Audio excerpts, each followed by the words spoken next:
और युवाओं को ज्यादा से ज्यादा वैज्ञानिक स्तर की ट्रेनिंग दिलवाकर और उस खेती के बारे में बताया जाएगा।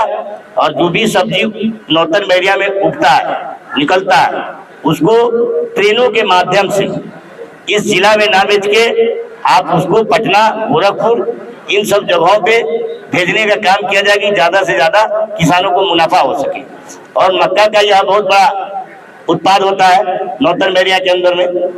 तो हम लोगों ने ये विचार किया कि भाई जब जनसुराज का सरकार आता है तो उस समय मक्का से आप लोग देख रहे होंगे खाने के लिए बहुत सारी चीजें बनाई जाती हैं होटलों में, तो वो मार्केट में ना बेच के और वैसे वैसे उद्योग लगाए जाएंगे नौतन बैरिया के अंदर में, डायरेक्ट किसान का सामान जो कि है फैक्ट्री में चला जाए और उसको ज्यादा से ज्यादा दाम मिल सके।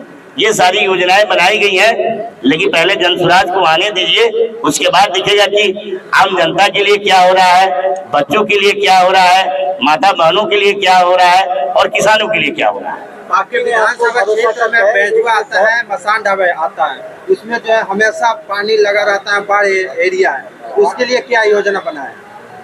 सबसे पहले बता दें, माननीय विधायक जी का आप लोग नाम जानते ही होंगे, नारायण प्रसाद जी शायद उनका नाम है, जो नाम के विधायक हैं, केवल पार्टी के नाम पे जीतने आए हैं, उनका अपना कोई प्रभाव नहीं है क्षेत्र में।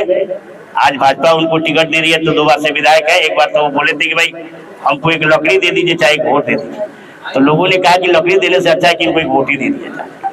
वो वोट हो जीत गए, लेकिन 2 बार भाजपा के सैंपल पर वो विधायक बने और उन्होंने कहा था कि नारायण आएंगे तो नारायणी भाग जाएंगे, लेकिन नारायण जी आते रहे, नारायणी वैसे ही लोगों को परेशान करती रही।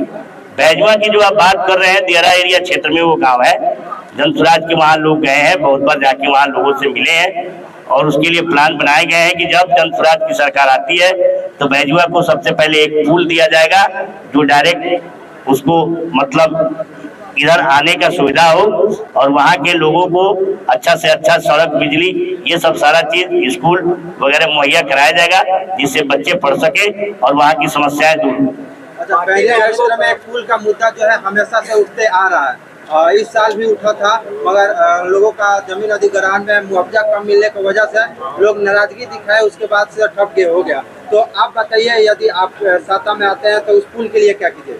देखिए, आपको बता दें, जिस चीज का आप क्वेश्चन कर रहे हैं वो आज से नहीं, 2000 से वहाँ कई बार उद्घाटन हो चुका।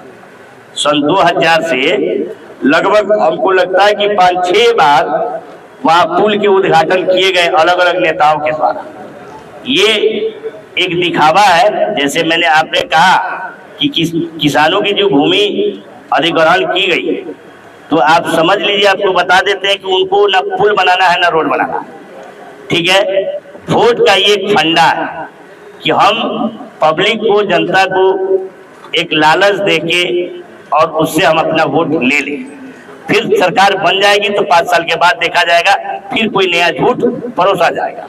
लेकिन हम आपको वादा करते हैं और आप लोगों को बता देते हैं मीडिया के माध्यम से, जितने भी चैनल वाले भाई मेरे मित्र साथी खड़े हैं, आप लोगों ने देखा होगा कि प्रशांत जी की एक बहुत बड़ी सभा हुई थी, कहाँ?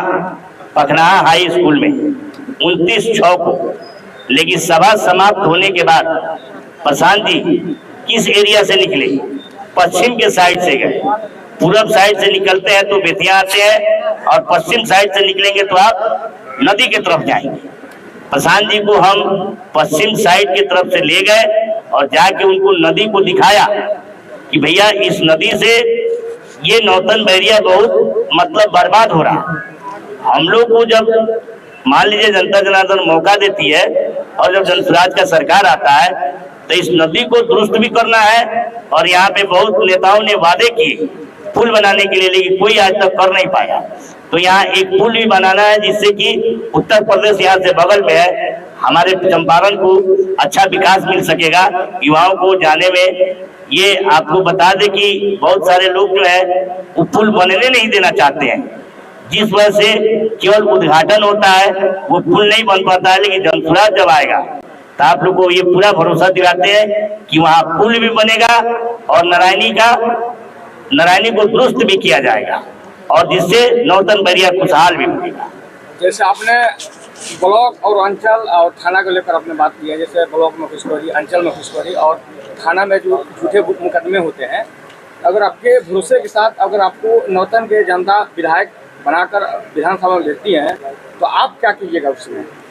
इसमें हम यही करेंगे कि सबसे पहले अपने जनता जनार्दन को समझाएंगे कि आप झूठे मुकदमे में ना पड़े, आप अपने आप को सही रखें। हमने आपको कहा कि गांव पंचायत में बैठ के मामलों को सॉल्व किया जाएगा, क्योंकि हम जब से मुखिया हुए, मैंने मुखिया हम तो नहीं, मेरी पत्नी है, लेकिन देख रेख हम ही करते हैं, ठीक है।